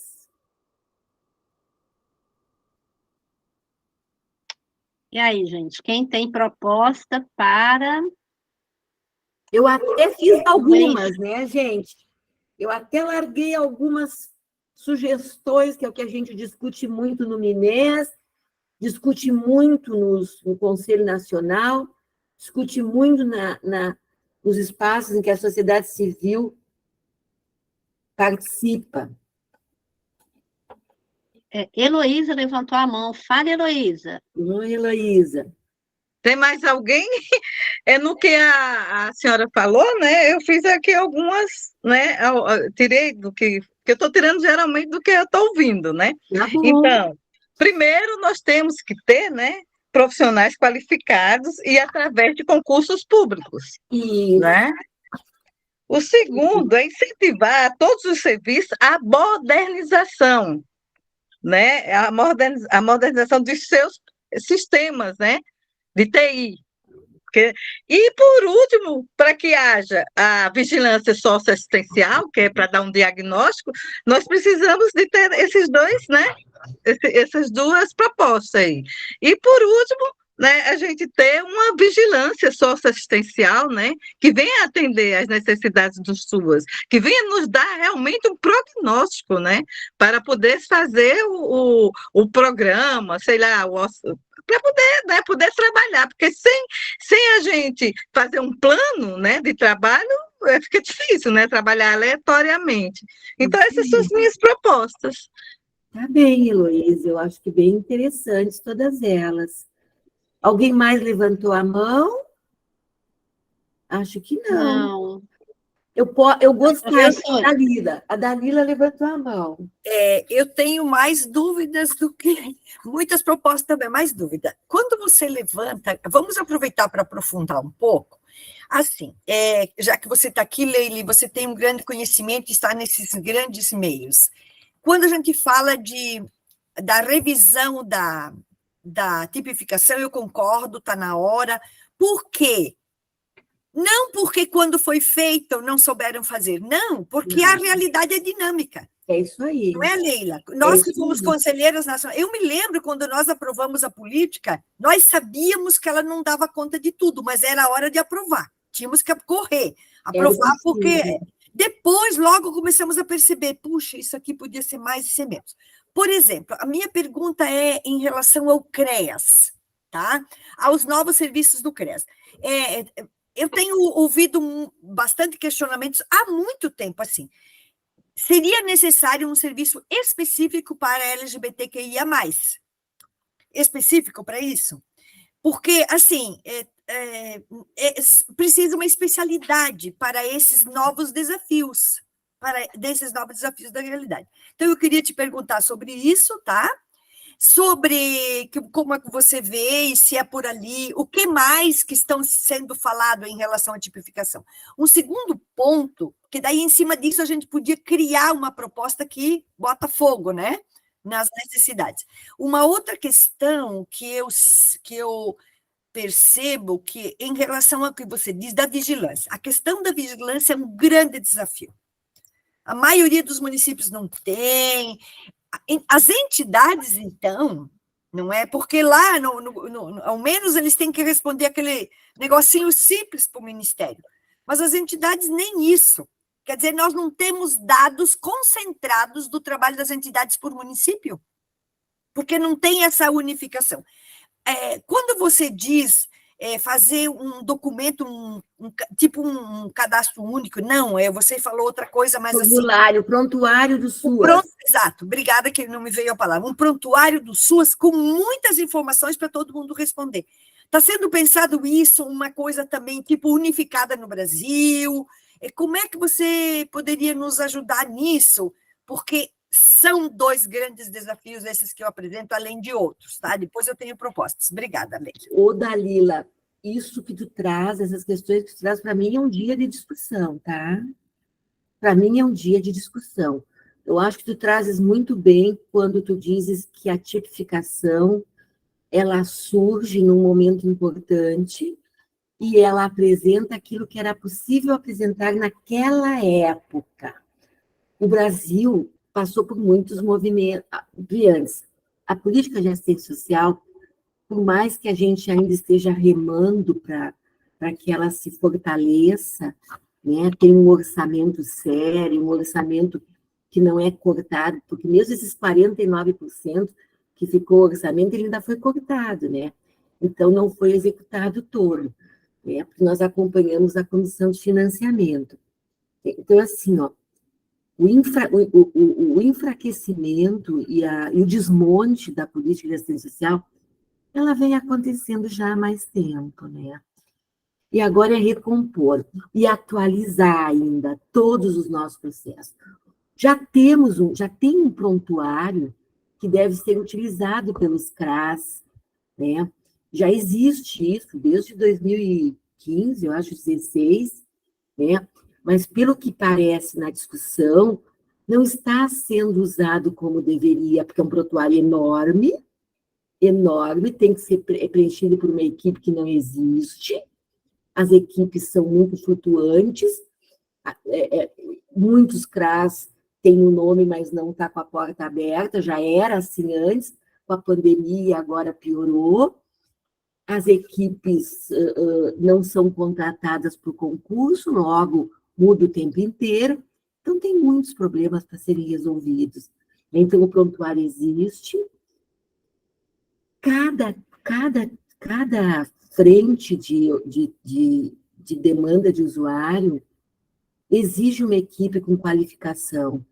Trabalhar com migrantes e refugiados não é sair trabalhando também, existe necessidade de conhecimento do tema e qualificação técnica. LGBT, com a pessoa idosa, algumas exigem mais qualificação, a própria violação de direitos exige equipes qualificadas.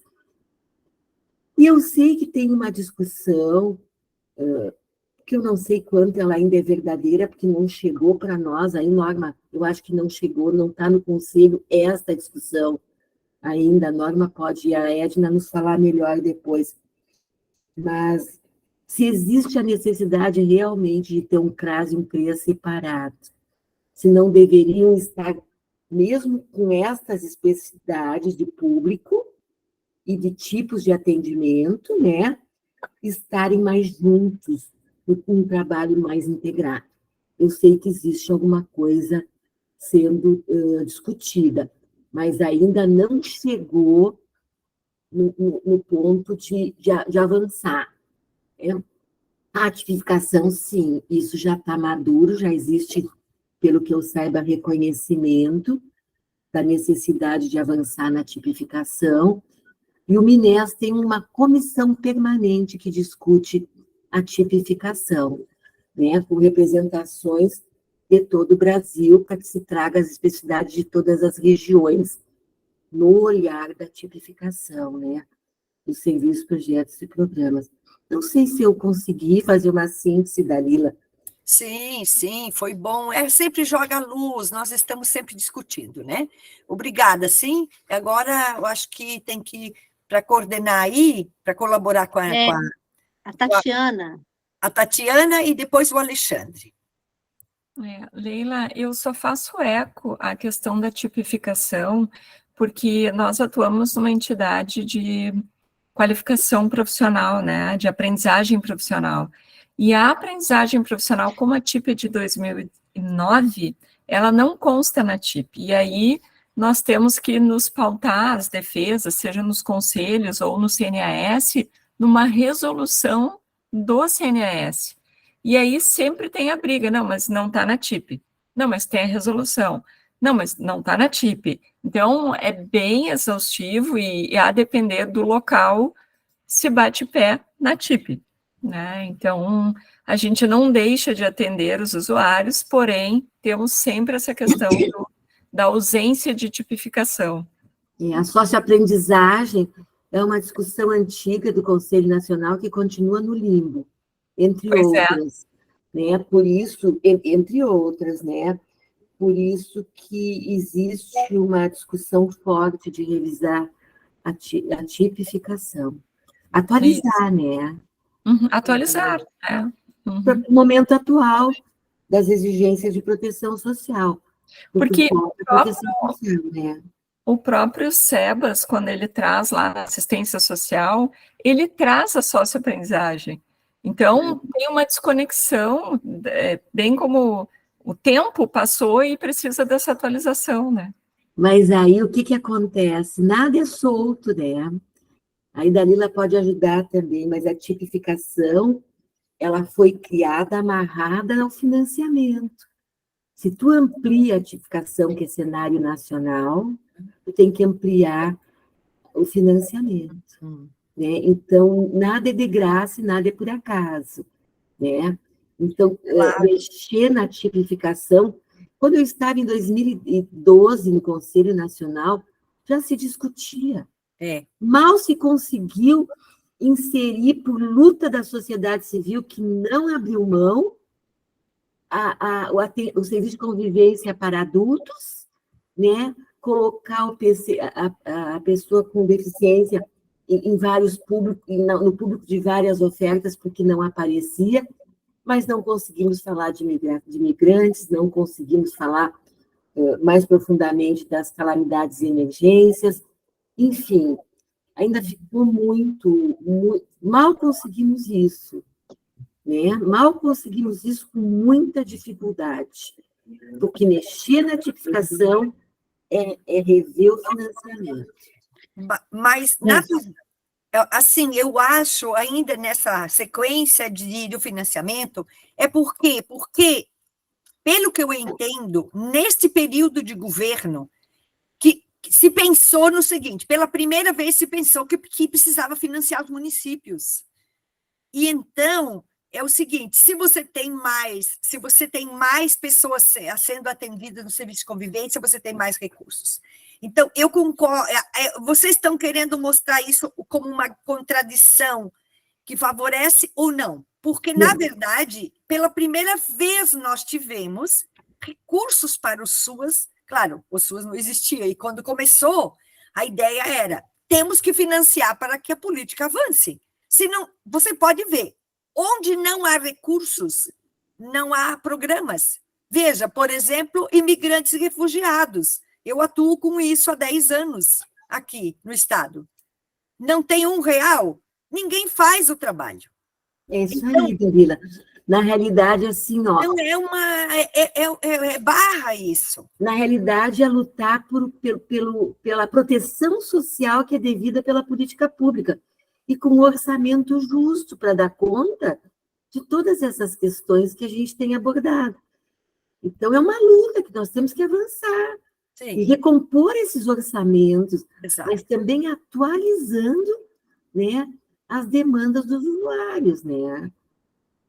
Não dá para pensar solto, atualiza a tipificação e não pensa no financiamento, tem que pensar junto, porque exatamente tranca depois no financiamento, né? Sim. Então, aqui em Santa Catarina, eu vou fazer uma proposta de que nós já foi discutida no nosso meio, tá? A gente quer discutir a nossa proposta é que o governo do Estado, junto com o COEGEMAS, articule, quer dizer assim, o COEGEMAS articule, o Estado financie estas ações para esses grupos mais desprotegidos. Então, assim, LGBTQIA+, povos originários, comunidades tradicionais, população em situação de rua, imigrantes, apátridas, todos os grupos que temos em Santa Catarina. Então, a nossa proposta é assim, que a conferência faça a proposta de que esses grupos sejam financiados pelo Estado e se trabalhe isso em conjunto com o COEGEMAS. Por quê? Porque é fundamental avançar nisso. Então, o Estado pensar nisso. Essa é a minha proposta, depois eu escrevo, porque a gente já discutiu. Dalila, eu acho super importante isso. Acho super importante, e penso que o Conselho Nacional e a gestão da assistência, e a Secretaria Nacional de Assistência Social tem que reconhecer as especificidades dos estados. E o Estado deveria, nas suas especificidades, tratar e financiar. Aí reconhece o cofinanciamento por uma outra via. Que hoje a grande luta, hoje está se retomando a luta do cofinanciamento. Né? Então, se conseguisse fazer essas pactuações que aí são na CIT, e tem que passar pelo Conselho Nacional. Porque senão depois chega lá no SEBAS, não avança, né? Então, tem que ter um conjunto com EGEMAS, CIT, né? Articulando com o Conselho Nacional, com o gestor, evidentemente, nacional, e reconhecendo. Isso já houve essa discussão, né? Quando eu estava no Conselho Nacional, inclusive, e não avançou por conta do financiamento exclusivamente. Mas eu penso que está na hora de amadurecer outras questões. Essa pauta é muito grande, né? Professora, Sim, agora só para o Alexandre está inscrito, né? Isso, para a gente poder passar para a Edna, né? Para poder fecharmos aqui os nossos eixos. Muito bem. Fala aí, Alexandre. Então, é bem proveitoso assim, ver, né, a professora Dalila conversando, assim, criando essas propostas. Estou conhecendo hoje a dona Leila também, muito interessante, assim, é um aprendizado assim, muito produtivo, né? Assim, eu gostaria assim, de pedir assim, para o Estado criar uma proposta assim, para geração de renda. Eu acho que é uma necessidade, né? Que o usuário da assistência social que possa, né? Tem o usuário que né, não consegue assim uma geração de renda devido muitas vezes à sua idade, devido a sua debilidade às vezes física, assim, né? Consegue ficar assim nos programas assim como BBC, mas aquele jovem, né? Ou aquela pessoa que está em idade produtiva, assim, a assistência social tem que pensar em gerar renda para esse cidadão, né? Eu me lembro como tinha no tempo atrás, né, o Pronatec, eu acho, né, todos aqueles projetos, né, e isso tirou muito usuário da miserabilidade, porque o usuário, assim, a grande maioria, e todos, eu acho, não quer estar indo buscar um benefício eventual no CRAS. Ele quer uma fonte de emprego, ele quer uma capacitação, ele quer uma coisa assim que ele possa não depender do Estado para sobreviver, né? E isso nós temos que criar essas propostas para geração de emprego, né? Nós temos tanto potencial, né? Temos o movimento dos catadores, tem o movimento dos pescadores, tem o movimento do artesanato. Então, essas propostas para geração de renda têm que estar inseridas na assistência social, né? E eu escutei por muito tempo, né, dentro do conselho, quando eu falava assim, poxa, ia ser muito legal vir o Pronatec novamente e tal, eles faziam assim um acesso ao trabalho de brincadeira, porque teve aquele acesso suas, que no final da conta foi só um gasto de dinheiro, assim, no meu ponto de vista, né? Eu não sou o dono da verdade, né? Mas no meu ponto de vista, foi só um gasto de dinheiro e não capacitou a pessoa de verdade. Porque o empresário, quando contratar alguém, ele não quer saber como o jovem se comporta. assim, perante uma entrevista de trabalho. Ele quer saber o que o jovem ou que o adulto, a pessoa, tem no currículo, o que ele sabe fazer para trabalhar, para poder produzir, né? Então, eu acho que esses programas que antigamente tinha, cursos, né, profissionalizantes pelo Senai e tal, isso tem que voltar, para que tire uma boa parte do pessoal que está assim, em condições financeiras difíceis, né, possa sustentar sua família. É isso que nós queremos. Nós queremos não o peixe, nós queremos a vara para pescar, né, mas que nessa lagoa tenha peixe, né? É isso aí, Alexandre.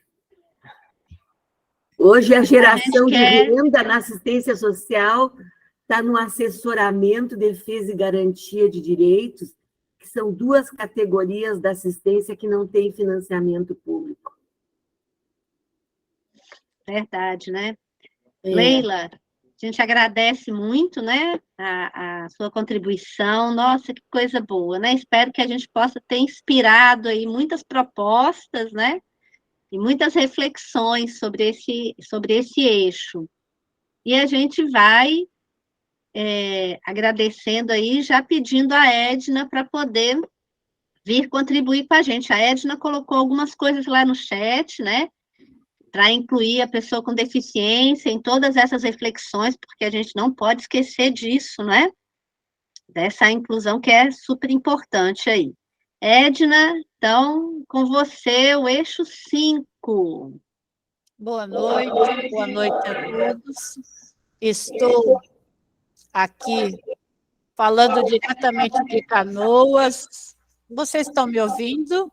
Perfeito. Perfeito. Estou aqui em Canoas, né? Estou na sede da Associação Pestalozzi de Canoas.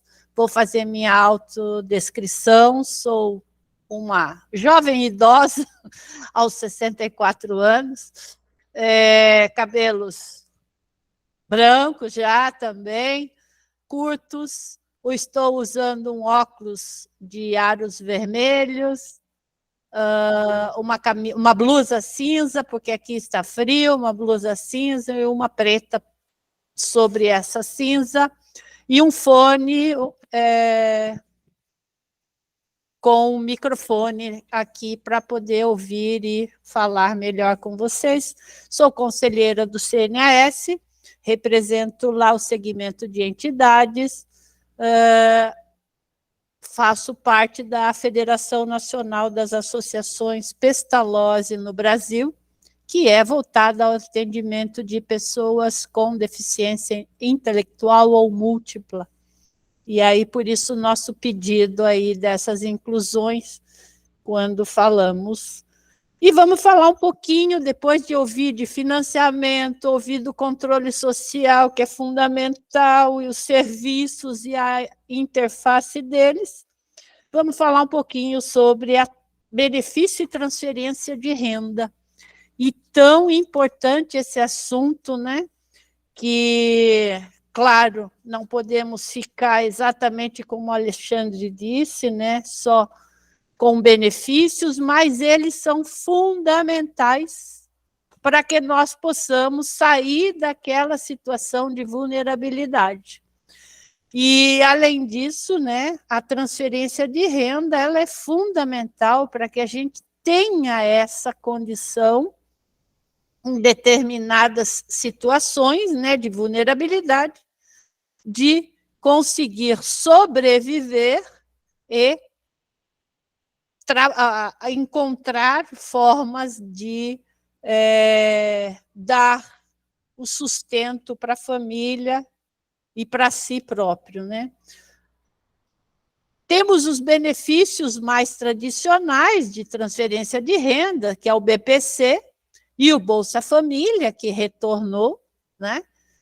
Mas também temos os benefícios eventuais, e nós, depois de passarmos pela pandemia, sabemos agora, com bastante propriedade, a importância desses benefícios eventuais na vida de todas as pessoas que estão em situação de vulnerabilidade, né? Exatamente da forma ao que é a assistência social, a quem dela necessitar. E naquele momento que a pessoa precisa e ter essa renda, ter lá a sua alimentação garantida, e esses benefícios todos, eles têm que estar dentro da política de assistência. E, às vezes, não estão nem regulamentados. Isso é uma coisa que nós, enquanto trabalhadores, enquanto usuários, enquanto controle social, temos que identificar se os benefícios de transferência de renda estão lá, inseridos na lei dos SUAS no seu município. Quais os momentos em que eles serão acessados e qual a forma de acesso a eles. Então, nós temos que pensar sempre se estão, e sabendo que o Conselho tem que aprovar esses critérios, essas formas de acesso à renda, seja ela no benefício eventual, socorrer naquele momento, que nós estamos sujeitos a muitas adversidades. E aí temos que ter esse amparo fundamental do benefício do benefício ali eventual, que dê possibilidade.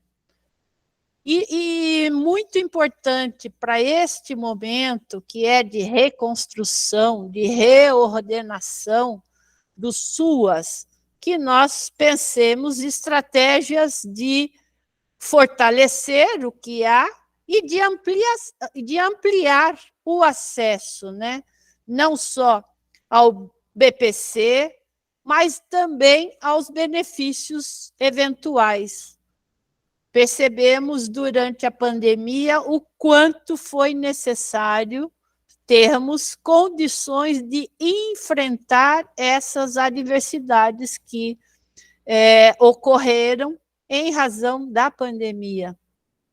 E desta forma, temos que ter regulamentado os benefícios de transferência de renda, não só o BPC, que é de ordem nacional, mas os benefícios eventuais. E buscar, através da regulamentação também, a coparticipação dos estados. Acho que eles têm também que estar presentes nestas situações de emergências que ocorrerem, né?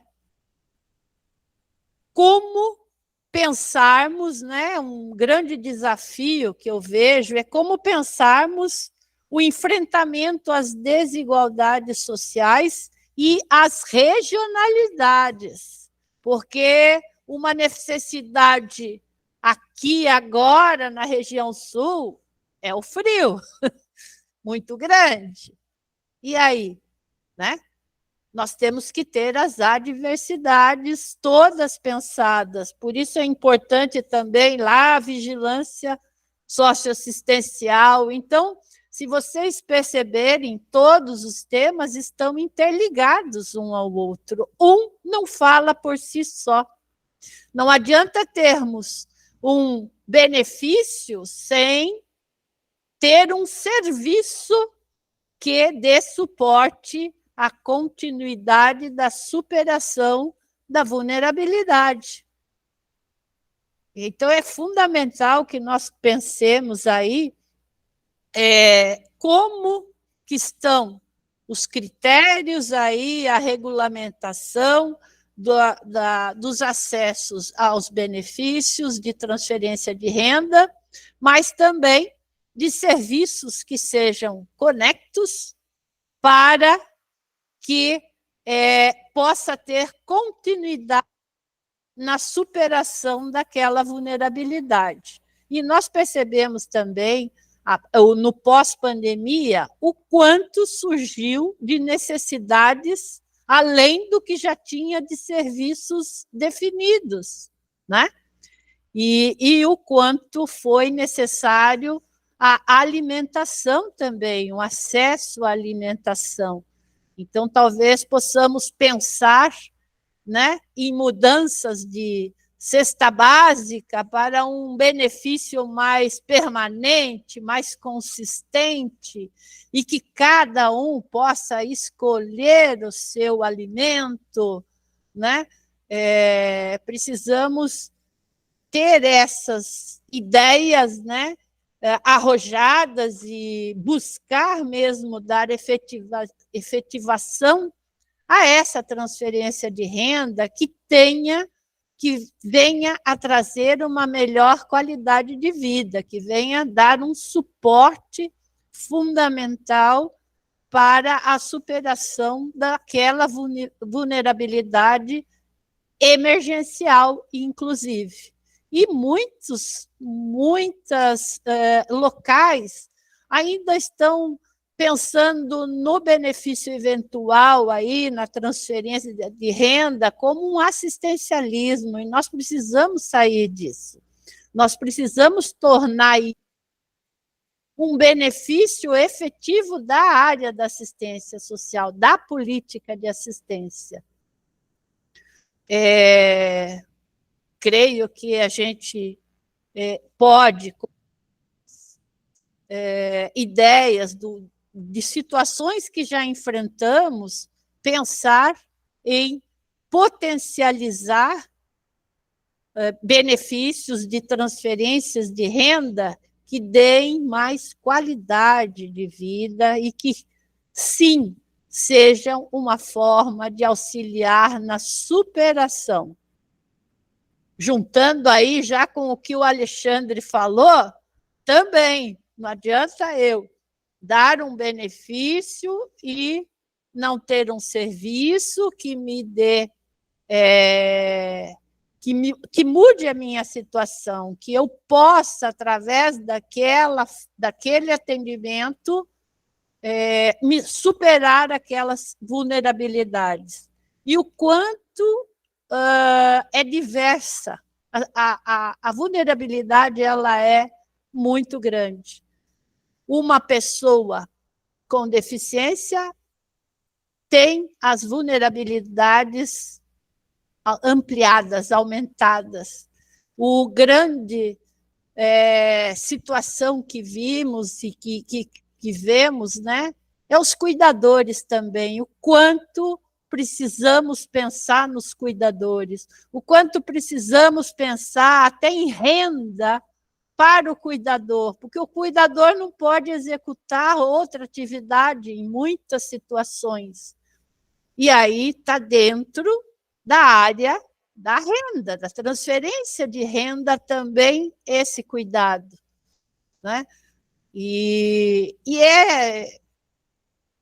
O geracional também está muito envolvido.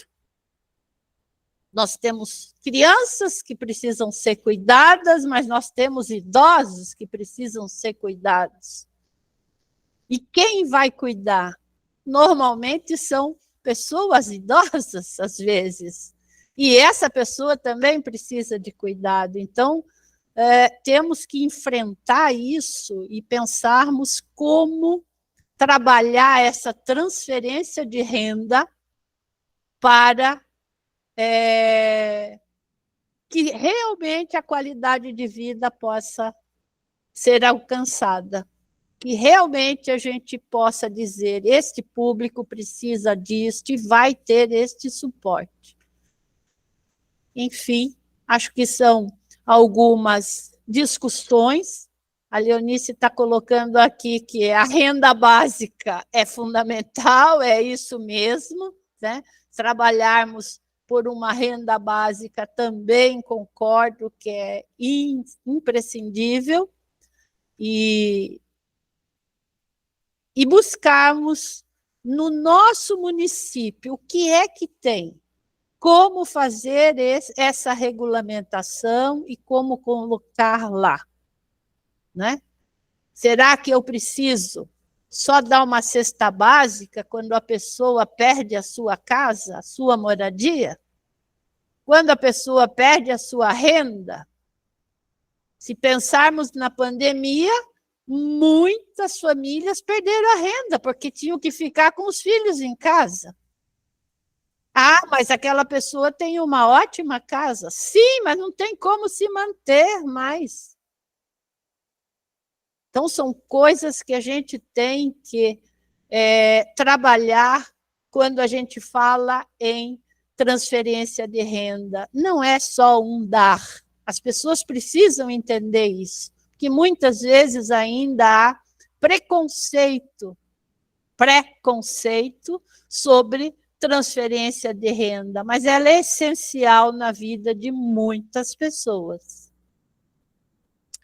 Eu creio que é um pouco isso, deixo mais aqui como um desafio, né, de pensarmos como solucionar, e veja, até na fala eu até a marquei aqui, de falar que como é que o usuário vai participar das reuniões do conselho. Como é que a gente vai efetivar isso sem uma transferência de renda? Precisamos pensar sobre isso. E tudo realmente, né, Leila, trata de financiamento. Traz essa palavrinha, financiamento, que tem tudo a ver com as necessidades para a superação das vulnerabilidades.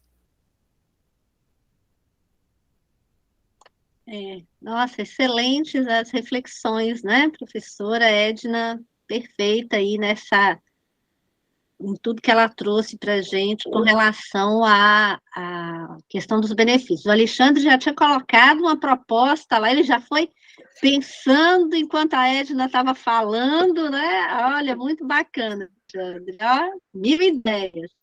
Aí, fala aí, Alexandre.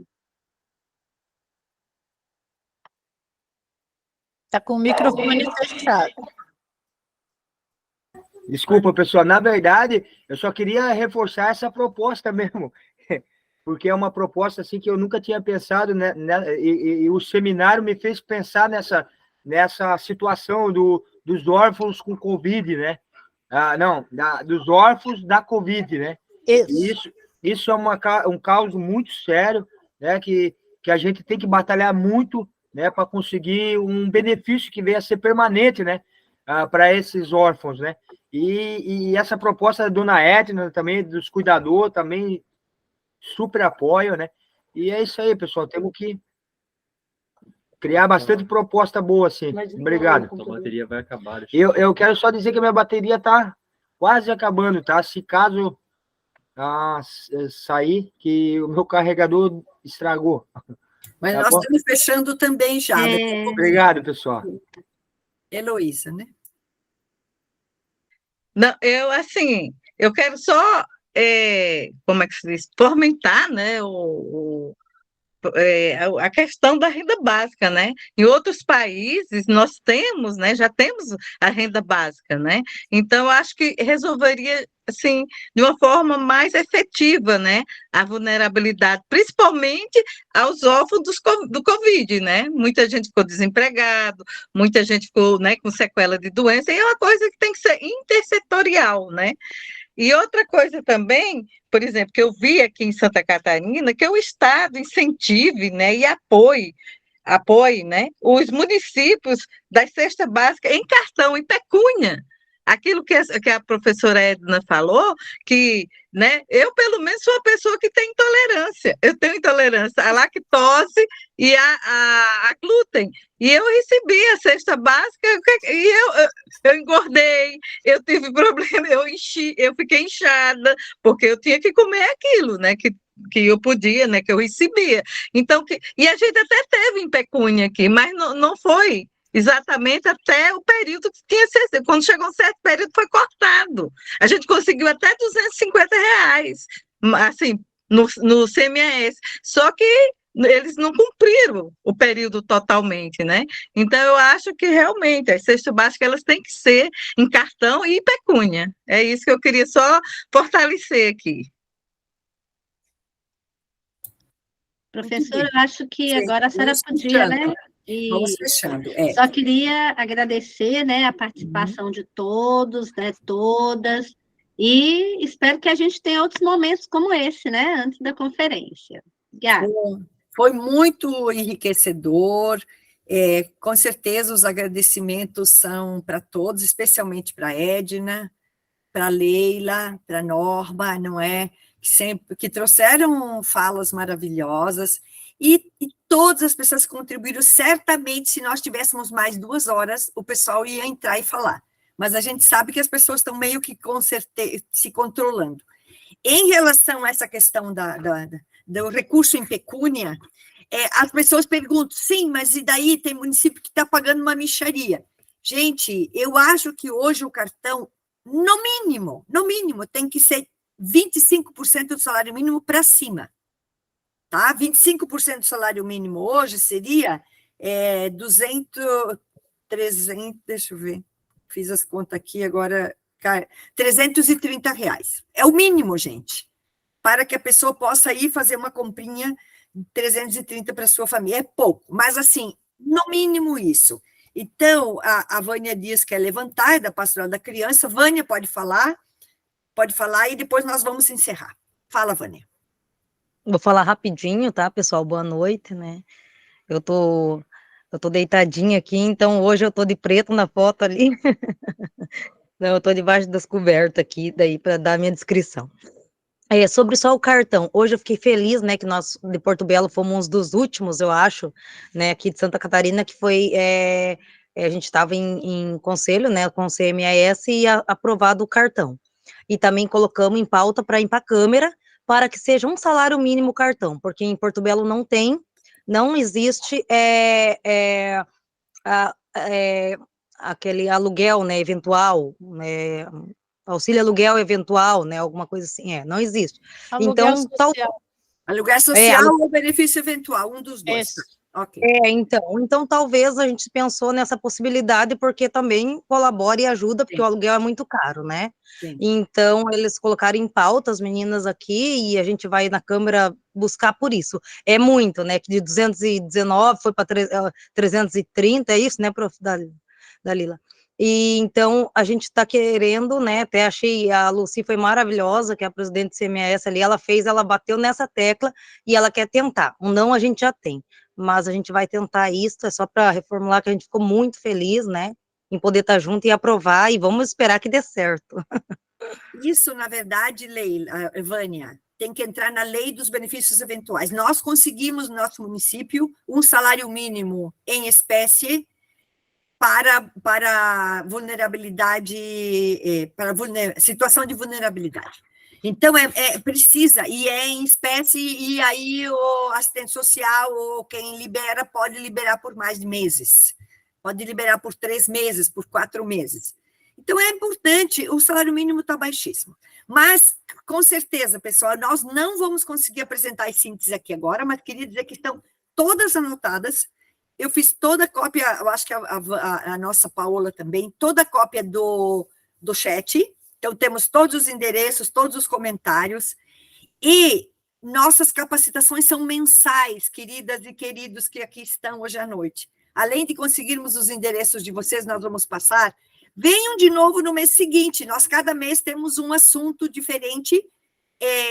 Não é no último dia do mês, nós vamos passar para vocês as datas, sempre é na última quinta-feira de cada mês. Só que esse mês nós tivemos que mudar por conta de questões outras. Mas foi uma noite maravilhosa, muito obrigada a todos e todas, especialmente as nossas assessoras Edna, Leila e Norma, muito obrigada, a presença de vocês foi maravilhosa, e para todos. Passo para a Heloísa dar o boa noite final, a nossa coordenadora geral, né, a nossa usuária coordenadora geral, e depois nós vamos nos beijar aqui, ficamos ainda na sala um pouco. Tá. Gente, eu esqueci de me apresentar, eu estou como coordenadora geral aqui do FEUSUAS, né, eu sou usuária, beneficiária do BPC, e eu quero agradecer, foi riquíssima a todos os que puderam falar aqui, a Edna, a Norma, a Leila, a professora Dalila, como sempre, né? Se eu esqueci algum nome aqui, me perdoem, eu sou esquecida mesmo, mas assim, Beijo a todos, né, de coração, e esperamos vocês, ó, na próxima capacitação. Muito rico. Beijos! Boa noite, pessoal. Agora pode falar à vontade. Eu acho que já desligou a gravação. Que coisa boa. Mariazinha, eu vi todos vocês, mas não dava para falar. Mariazinha. Nossa, Obrigada, muita gente dos nossos